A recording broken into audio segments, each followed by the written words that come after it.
Gente, a expectativa é que a maioria dos segmentos do comércio possam retornar às atividades na próxima segunda-feira, dia 27, porém com horário de funcionamento limitado, não é? Das 10 da manhã até as 4 horas da tarde. Quem transmitiu, não é? Foi um anúncio transmitido pelas redes sociais. O prefeito de Cuiabá, Emanuel Pinheiro, teve diversas reuniões, diversas audiências, não é? E, inclusive, o plano foi concebido para tornar o desenvolvimento, para tornar a volta do desenvolvimento das atividades econômicas durante a pandemia, não é? Compatível com as medidas de prevenção ao contágio. A Câmara de Dirigentes Lojistas, CDL, participou também de algumas reuniões para chegar nessa medida, para chegar nesse plano, e vamos saber dele se foi ao contento, se isso vai conseguir aí ajudar, não é, a economia, ajudar o comércio da nossa capital. Nelson Soares, presidente da CDL Cuiabá. Bom dia, presidente, tudo bem? Bom dia, ouvinte da capital. E a expectativa, presidente, tudo pronto? Olha, a expectativa, a gente tem que falar inicialmente do decreto, né? Nós entendemos que ele ficou aquém daquilo que a gente esperava, mas não deixa de ser um sinal de que as coisas podem melhorar aí a partir do dia 27. O comércio, ele está se preparando de uma maneira bastante responsável através da orientação das entidades no tocante a tudo que se refere à segurança dos colaboradores e dos clientes, mas nós entendemos que o prefeito poderia ter avançado mais. E a expectativa, a expectativa é que seja, né, aos poucos e tudo mais, e com a participação do comércio nesse sentido, né, presidente, de cuidar, de ter essa questão de evitar aglomerações, utilizando das medidas, não é, álcool gel, porque do jeito que estava, a economia não ia aguentar, né? Os comerciantes não estavam mais aguentando a situação, né? Os reflexos dessa paralisação, eles serão sentidos com mais intensidade ao longo dos próximos meses, eu digo até ao longo do próximo ano.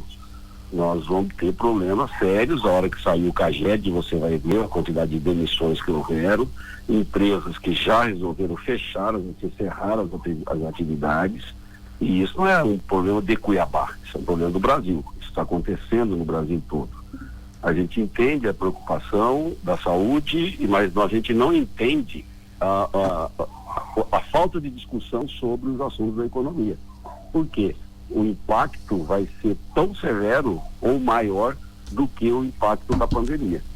Quando você fala de redução de empregos, você fala de redução de carga tributária, de impostos para o Estado, isso tudo quem vai pagar é a própria sociedade ao longo do tempo.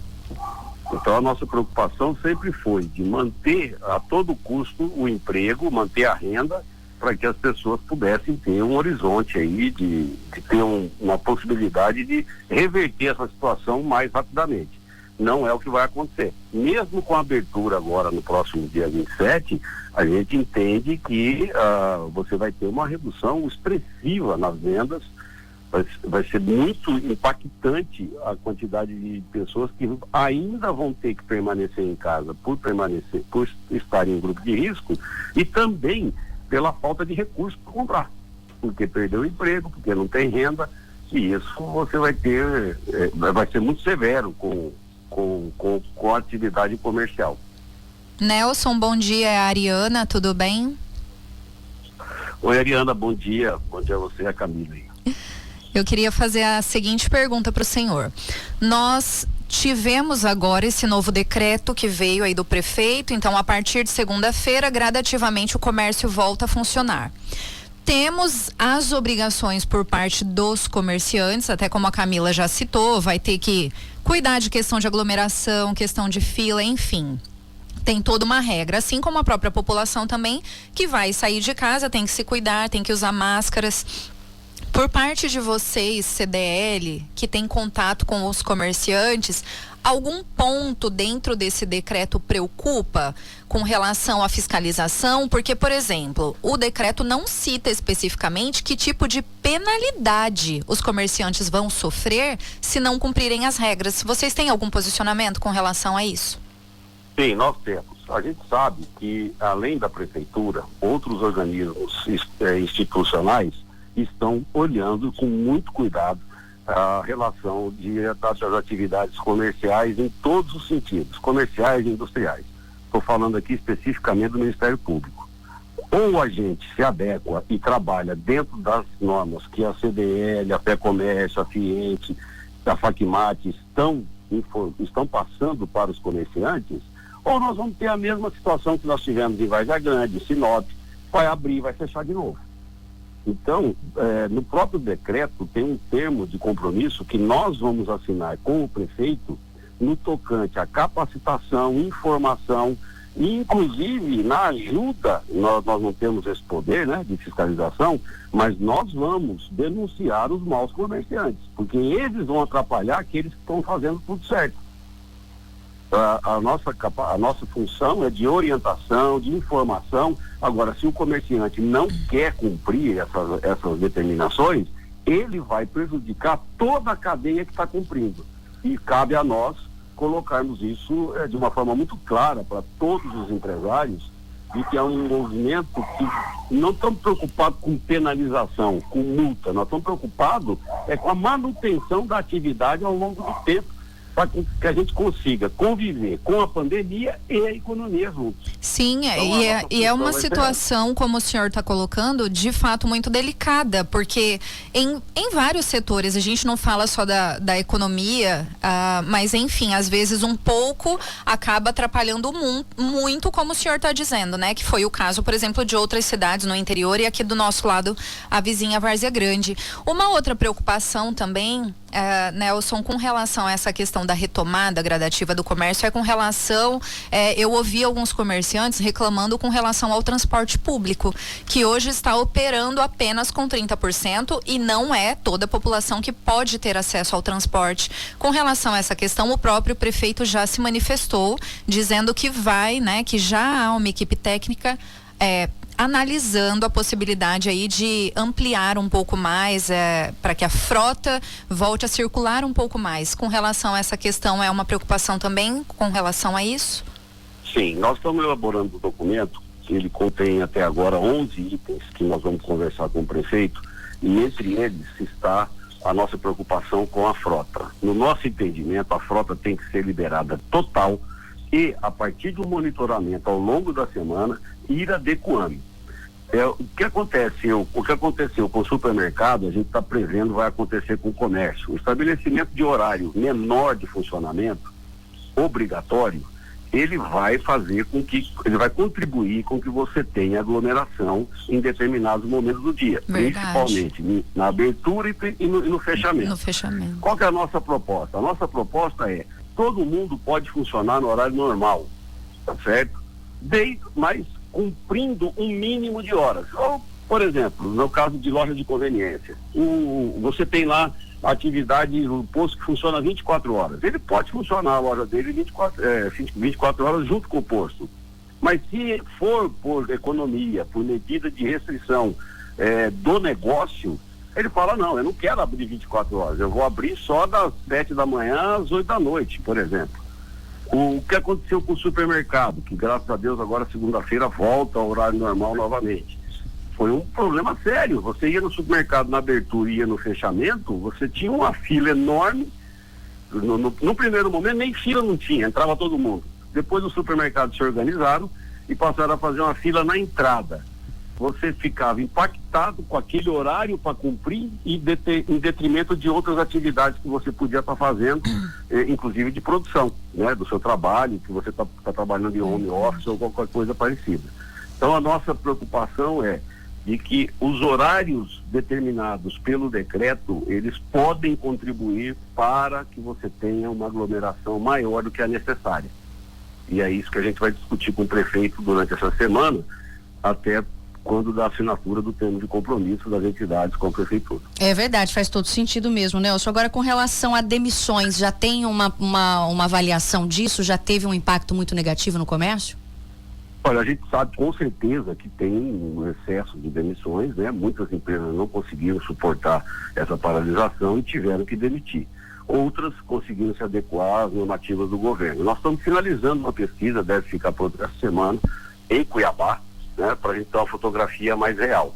Mas é de fato extremamente preocupante a quantidade de empresários que falaram, né, até uns emocionados: olha, eu não tive mais o que fazer, eu tive que mandar embora meus funcionários. Então, eu acho que o CAGED vai mostrar isso claramente quando sair a pesquisa de trabalho e emprego. É verdade. Outra questão, Nelson, com relação aos postos de gasolina, não é? O senhor acompanha também esse segmento e para nós consumidores, né, a gente percebe que o preço da gasolina, do diesel, enfim, baixou bastante.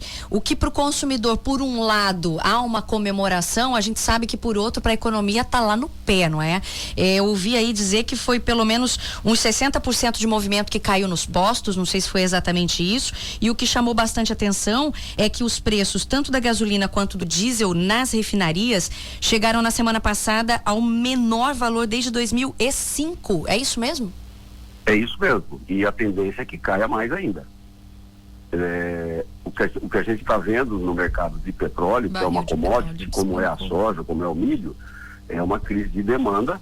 E você não tem hoje mais aonde colocar petróleo no mundo. Então, você viu na segunda-feira, pela primeira vez na história, né, o petróleo sendo vendido a preço negativo. Ou seja, eu paguei para você não me comprar.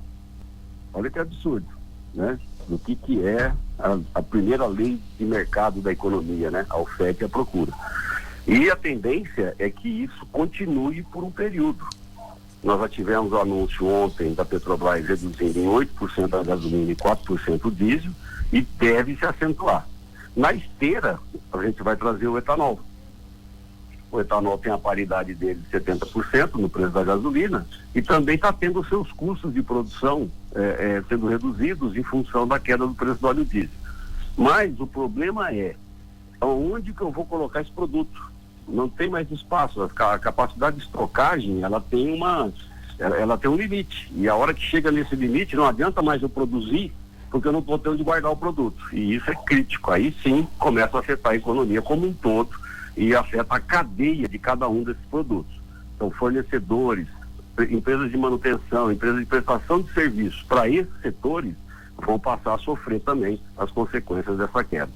É uma pena que a gente tem esse movimento do petróleo numa época em que o nosso consumidor não pode consumir, porque ele está preso em casa, né? É uma judiação. A gente gostaria que tivesse essa precificação e também tivesse a oportunidade de consumo. Um outro ponto que nos chama a atenção com a queda desses volumes, desses preços, é que forçosamente a arrecadação do Estado vai cair. E combustível é 30% da arrecadação de CMS do Estado. Isso vai impactar as contas do governo também. Então a gente tem aí um horizonte muito favorável na questão do preço, mas aí o impacto na economia vai ser também bastante intenso e vão ter que se preparar para isso. É verdade. Tem uma ouvinte, Nelson, quer fazer uma perguntinha para o senhor, a Michele, vamos ouvir. Oi, bom dia, meu nome é Michele, eu queria fazer uma pergunta, o presidente da CDL, né? Eu queria fazer uma pergunta no tocante às escolas. Esses profissionais que terão que retornar ao trabalho agora, onde eles deixarão as crianças para poder ir trabalhar, tendo em vista que as escolas ainda encontram-se fechadas? Olha, o problema das escolas não é só esse, viu, Michele? A sua pergunta é pertinente e eu não faço parte dessa área. A gente tem a participação do representante das escolas nas nossas reuniões, e o que está se prevendo é que se você abrir a escola, você tem que abrir a creche. Você não tem como fazer a abertura da escola sem a abertura da creche. A atividade agora comercial volta, a mãe vai ter que sair e quem é que vai ficar com essa criança? No primeiro momento, você pode encontrar, em função de outras atividades estarem paralisadas, alguma pessoa da família que possa cuidar. Mas a hora que você tiver o retorno das aulas, você vai ter um impacto aí no cotidiano das pessoas e isso vai ter que ser resolvido.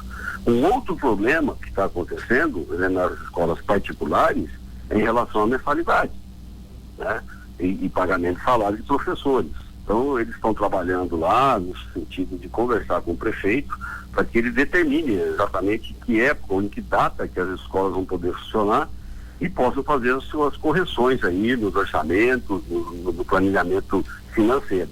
Mas, de fato, eu não tenho tanta propriedade para falar sobre esse assunto, mas é um assunto também que nos preocupa e nós entendemos que o prefeito vai tomar cuidado quando fazer esse retorno das atividades estudantis, também fazer as ações necessárias à periferia desse setor, né? Eu acho que não é nem só creche, tem mais coisas aí que envolvem a questão da educação. Engloba tudo, não é, Nelson? Até o que a Ariana colocou aqui, a questão do transporte coletivo impacta, dificulta o retorno tranquilo das pessoas ao comércio, a questão da creche, da escola, dificulta a mãe voltar a trabalhar, a questão do que o senhor colocou, a diminuição do tempo, né, do trabalho, também impacta também no aumento, no fluxo das pessoas que tem menos tempo para ir, acaba indo todo mundo na mesma hora. Isso tudo vocês vão conseguir, será, acertar ainda essa semana? Olha, o prefeito sempre foi muito aberto a conversar com a gente, ele sempre nos recebeu, sempre trocou ideia. É lógico que a gente não consegue avançar naquilo tudo que a gente quer, mas também ele tem essa preocupação, ele demonstra, olha, eu entendo, ele sempre fala que entende o nosso lado, mas pede que a gente entenda o lado dele também em relação à sociedade. Nós não estamos satisfeitos com o que está acontecendo em função de que a gente entende, Cuiabá, Mato Grosso, ontem não teve nenhum caso. As nossas UTIs estão disponíveis aí sem utilização, nossos leitos. A capacidade de atendimento do Estado vai aumentar sobremaneira com a inauguração de hospitais e UTIs no Estado inteiro. Ou seja, a gente tem uma preparação da área da saúde muito acima daquilo que está acontecendo na realidade. E é difícil você explicar para a população e para os empresários, mas por que nós estamos fechados, né? Ontem, Santa Catarina, que era o estado mais fechado que teve no início da crise, abriu tudo, está tudo funcionando. Curitiba está funcionando, Recife está funcionando. Várias capitais maiores que Cuiabá estão atendendo as reivindicações do comércio. A gente acredita que o prefeito está sendo cauteloso, nós respeitamos a posição dele, mas nós vamos continuar lutando. Por exemplo, por que é que ótica não está aberto? Se você tem uma criança, um idoso, que quebrou um óculos, como é que você faz para arrumar? Qual é o sentido de óculos? Quantas pessoas tem numa ótica ao mesmo tempo? São atividades que não acumulam. Salão de cabeleireiro, por que eu não posso atender por agendamento? Sem fazer tumulto, sem fazer fila de espera, sem ter aglomeração dentro do meu salão ou da minha barbearia. Restaurante, por que eu não posso abrir um restaurante com uma distância de 1,5 metro de raio entre um cliente e outro? Então, todas essas atividades, no nosso entendimento, poderiam estar funcionando. Imobiliária, quantas pessoas vão numa imobiliária ao mesmo tempo? Você vê que são atividades que não têm aglomeração pela sua própria natureza. E são atividades, inclusive, que colaboram com o caixa da prefeitura, porque estão gerando ISS, estão gerando impostos, principalmente no caso das imobiliárias, você não faz uma transação de imóvel sem recolher imposto da prefeitura. Então, isso tudo são argumentos que a gente está compilando e está levando para o prefeito para tentar melhorar. Shopping center, é um caso, assim, os shoppings, eles têm todas as lojas num lugar só. O controle disso é extremamente fácil para eles realizarem. Então, colocar álcool já em tudo quanto é escada rolante, melhorar a manutenção ou a periodicidade dos aparelhos de ar-condicionado, o treinamento das pessoas, dos colaboradores das lojas, eles fazem tudo num lugar só. É extremamente prático a implantação das medidas de segurança e poderiam abrir. Até porque, volto a falar, mesmo quando abrir, não vai ter volume de gente comprando, porque grande parte da população vai continuar restrita em função de ser de grupo de risco e a outra parcela da população não tem recurso para gastar. Está todo mundo preocupado com o dia de amanhã. Pois é, o dia de amanhã e o segundo domingo de maio, né, Nelson? Que é a data, assim, mais esperada depois do Natal pelos comerciantes. Eu ouvi em alguma notícia dizendo que não só aqui, mas que em outras CDL estava tendo a expectativa até de mudar a comemoração do Dia das Mães, botar lá para julho, para ver se vocês conseguem segurar essa onda, porque a Páscoa já foi um fiasco, infelizmente, não é? Com relação a vendas. E agora o Dia das Mães nessa situação, ainda planeja-se isso ou não? Olha, ainda está em discussão, mas já teve, no primeiro momento a ideia foi muito bem aceita, mas depois, avaliando outras condicionantes da data, né, a afetividade, a marca tradicional da data e a possibilidade da abertura de grande parte do comércio no Brasil inteiro, como a gente está assistindo essa semana, aí eu acho que vai perder força e a gente vai manter a data mesmo, até porque, Camila e Ariano, nós precisamos de venda urgentemente. Nós estamos morrendo. O comércio está morrendo. E ele precisa de ter um app aí o mais rápido possível para poder tentar uma recomposição. Nelson, para a gente encerrar essa entrevista, eu gostaria de perguntar com relação ao que a CDL tem feito no sentido de ajuda. Nós tivemos informações recentes de que vocês doaram um respirador, se eu me recordo bem, na época que nós ouvimos a matéria, e tem colaborado, né, fazendo doações, enfim, ajudando as pessoas. E eu queria que você falasse um pouquinho dessa parte, né, da CDL, do que vocês têm se movimentado para conseguir ajudar também as pessoas que estão necessitadas nesse momento. Bom, a gente tem um compromisso de doação, não conseguimos comprar ainda, mas está feito o compromisso com a Secretaria de Saúde da doação de um respirador. Doamos 14 termômetros térmicos, que é uma emergência que estava tendo na Secretaria e a gente prontamente atendeu.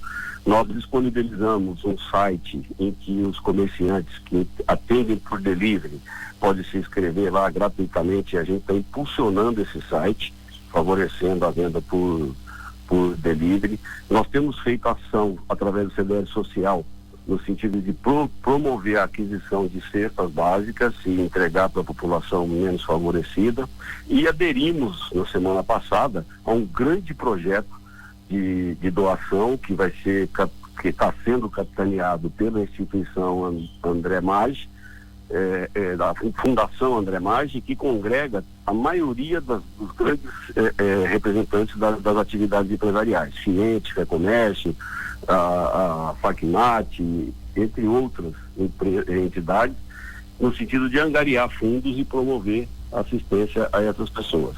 Além disso, junto com a Fecomércio, a gente tem trabalhado na divulgação das cartilhas de orientação técnica, temos feito um trabalho de orientação e de proposição para os comerciantes, né? Na iminência de terem as vendas diminuídas, de disponibilizar instrumentos que o FTC Brasil tem de busca, né, e pesquisa de novos clientes, são novos formatos, mas uma vez que a gente acredita que depois dessa crise a atividade comercial vai mudar bastante o seu perfil, né? O crescimento da venda virtual vai ser exponencial em relação à venda física, na nossa visão. Então a gente tem um conjunto de ações que nós estamos promovendo no sentido de amparar tanto o comerciante quanto o cidadão comum. Estamos trabalhando na CDL em regime de agendamento para certificação digital. O atendimento das pessoas pode ser feito pelo nosso app spcconsumidor.com.br. Ele entra lá e consegue ver se o nome dele está no SPC, não está. Tem uma série de orientações financeiras lá e de cuidados que ele pode ter. Então é isso, quero agradecer mais uma vez a participação do senhor, trazendo aí esclarecimentos, desejando aqui sorte, que essa próxima reunião com o prefeito consiga abranger aí mais detalhes, mais pontos, né, que facilite a vida de todos nós, não é, do comércio. A gente sabe que em primeiro ponto, né, Nelson, a gente está falando de vida, a gente está falando de uma doença grave que a gente ainda não sabe nem como combater, mas existe também a questão econômica que vai acabar afetando de uma forma inimaginável a vida da população. Ok, eu que agradeço. Se você me permitir, eu queria fazer um comentário aqui sobre o que está acontecendo na Assembleia nesse momento, que é a aprovação da legislação de penalização sobre o não uso da máscara, né? Nós somos totalmente contrários, nós estamos registrando isso junto à Assembleia. Nós entendemos que essa legislação ela tem que ter um efeito pedagógico. Claro. E se você observar na rua hoje, pelo menos ontem, nos momentos em que eu pude sair da minha casa, porque estou em regime de isolamento, mas eu tive que ir até o supermercado, fiquei extremamente satisfeito, todo mundo usando máscara. Então, eu acho que penalizar alguém agora, nesse momento de crise, só pelo fato de a pessoa naquele momento não estar utilizando a máscara, ou principalmente penalizar um empresário, porque ele não disponibilizou máscara para o cliente, veja, para o cliente, para o colaborador é obrigatório e tem que fazer. Mas você vai ter numa loja que está atendendo 100 pessoas durante o dia, 2, 3 que vão estar sem máscara, e você vai criar um tumulto fazendo a penalização desse empresário e dessas pessoas. Não vejo produtivo. Nós produzimos mídias, a Fé Comércio produziu mídia, a Fiente produziu mídia de orientação, de como fazer máscara, de como utilizar, de como lavar. Tem tudo isso disponível para a população e ela tem atendido esse pedido. Você vê a quantidade de pessoas que estão usando máscara. Então nós somos contra a penalização e vamos trabalhar com isso essa semana lá na Assembleia para que o efeito do decreto seja pedagógico e não punitivo. Mas é bem provável que seja isso mesmo, Nelson. Boa parte dos deputados também não concordou com isso. Já até foi o pedido de vista, foi em cima desse ponto, que não é por aí, que não tem como exigir, punir por um item que nem disponível, nem de forma fácil a gente encontra. Muita gente não tem dinheiro, isso é claro, é um momento complicado. Eu creio que como o efeito pedagógico o decreto vai se constitucionalizar como lei, mas é pouco provável que, né, Ari, que tenha multa, né, de fato. A gente perdeu ali o contato com o Nelson, mas a gente já tinha até finalizado.